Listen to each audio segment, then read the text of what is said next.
Hey, so today I want to talk about what to do when you reach a certain level of success and you hit a ceiling in your earnings. So this is something that I experience, and I think that this is something that a lot of people experience when they first start to get some success and they reach a point where they sort of can't break through to the next level. And for me, this happened. You know, I've been doing affiliate marketing for over 10 years, but for me, it was really within the first like 5 year window of my affiliate marketing career when I hit a point where we just sort of plateaued, right?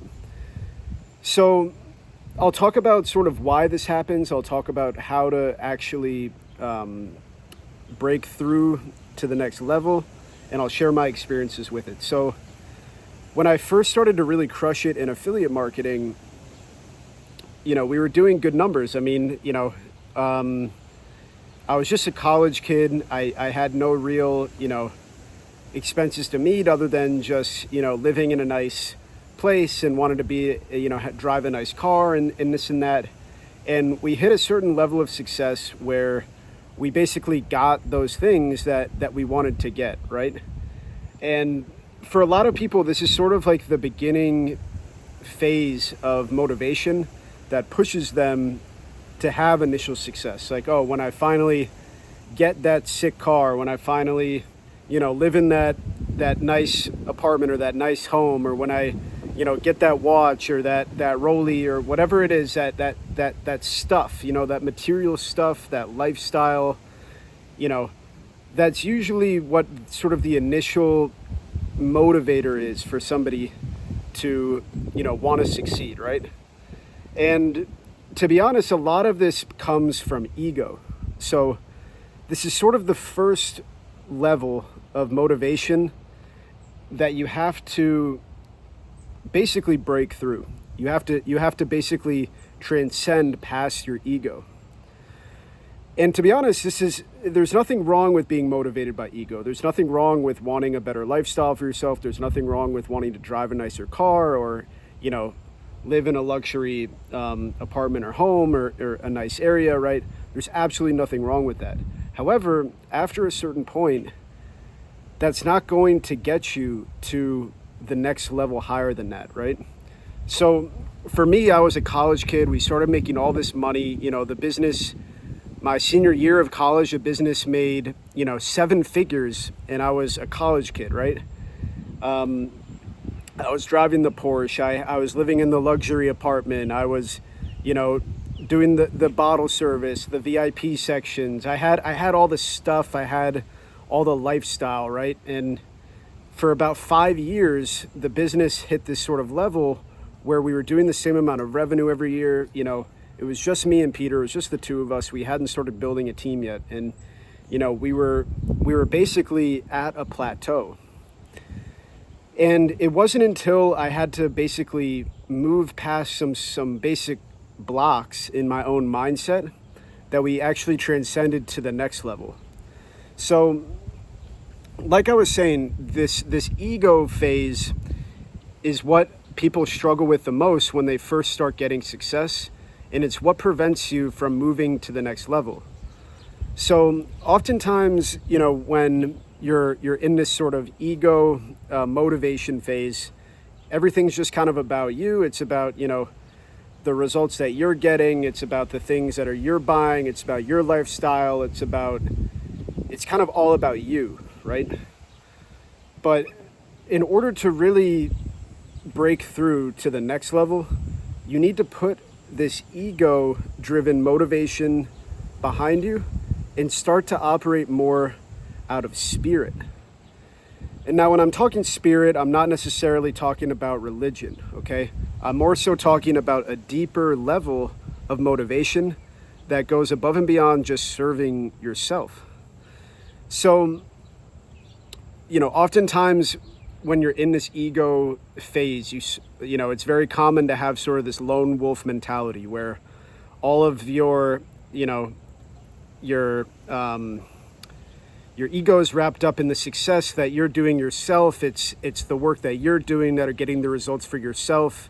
And you're able to attribute all of the success back to you, and feel good about that, and have that kind of pump up your ego, and that works, up to a certain point, right? But in order to really go from sort of being an average performer in this sort of ego-centric motivation phase, you have to transcend from ego-based motivation to spirit-driven motivation.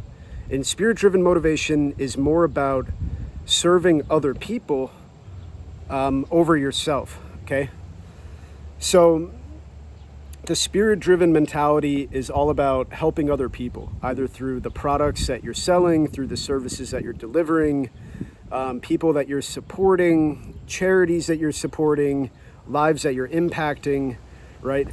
This is a much, much higher level of motivation than just, ego-driven motivation. So in order to really go from being an amateur to a pro in any business, you need to basically transcend from ego to spirit-driven mentality, okay? And a big part of this is working with a team. So a big part of, what fueled my motivation is when we actually started to build a team. And I actually started to, I started seeing people on the team grow that, went from making no money to all of a sudden having enough money to make a huge difference in their lives, by the family home that they wanted, support their family, support, even beyond just the people directly on my team, even people that are, working with people on my team, like contractors, video editors, people overseas. It's like the amount of lives that start to be impacted when you're building a team. Forget even just the side of, delivering things of value and helping other people with the business that you're actually doing. If you just think about your own business and your own team, a big motivating factor for me was, wow, people's lives are actually changing on my team. And, there became this sense of responsibility for wanting to continue that and wanting to grow the team and have more people that are, going from, just being a new hire and not making money to then, seeing massive results and seeing their lives change, right? So professionals prefer to work with a team because they know that in order to reach the highest heights, it takes an army, right? And a big thing about pros is that they don't need to take all the credit, okay? Their ego doesn't need to be attributed for all of the success, but rather they enjoy attributing the wins to the people on their team. So this is the next step, guys, right? So achievements have less to do with yourself and your ego, but more so the collective growth of the people on your team, the people that you're serving, and whatever other motivations that you want to pull from. There were charities that I wanted to support. There were goals that I made, specific amounts of money that I wanted to donate to certain charities, right? And when times got tough, this is what I've used to draw from for motivation. So if you're just thinking about yourself, it got to a point for me where my lifestyle and everything was taken care of, and it got to a point where I didn't necessarily need to show up and, grind every day, right?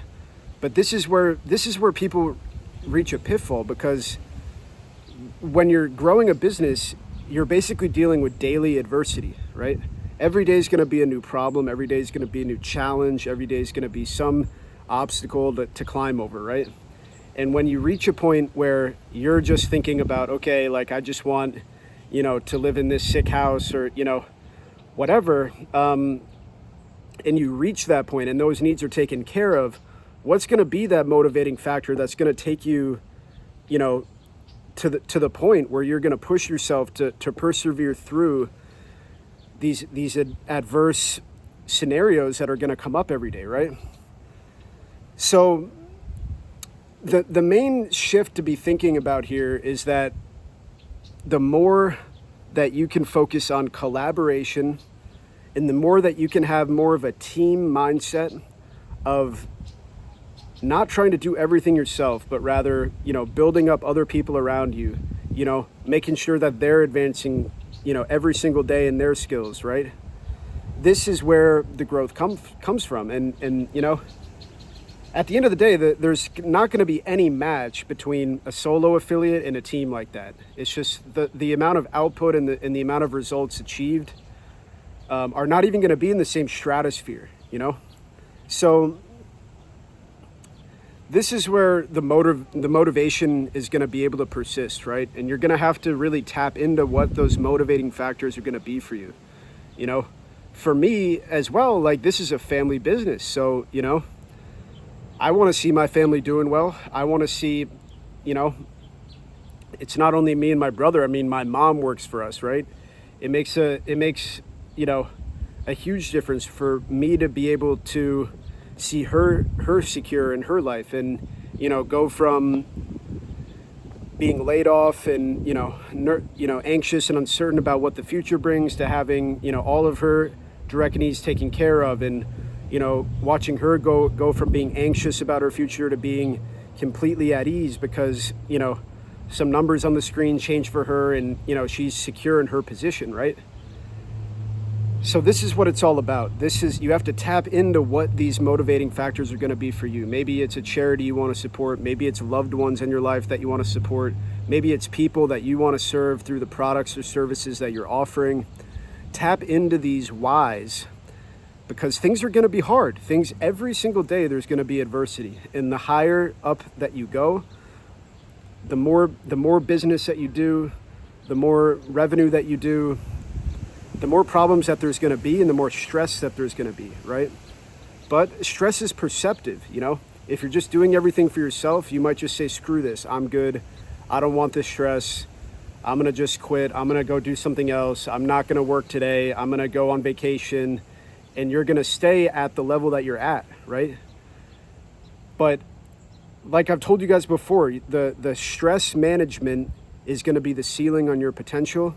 And a big part of stress management is your why, So I just want to share this message with you guys today. This could be relevant towards any business, any career that you're in. And you don't necessarily have to go start your own business to be spirit driven. You can join a winning team. You can tap into this sort of collective growth motivation and figure out your own whys. Anyways, I'll talk with you guys soon. Hope you have a great weekend.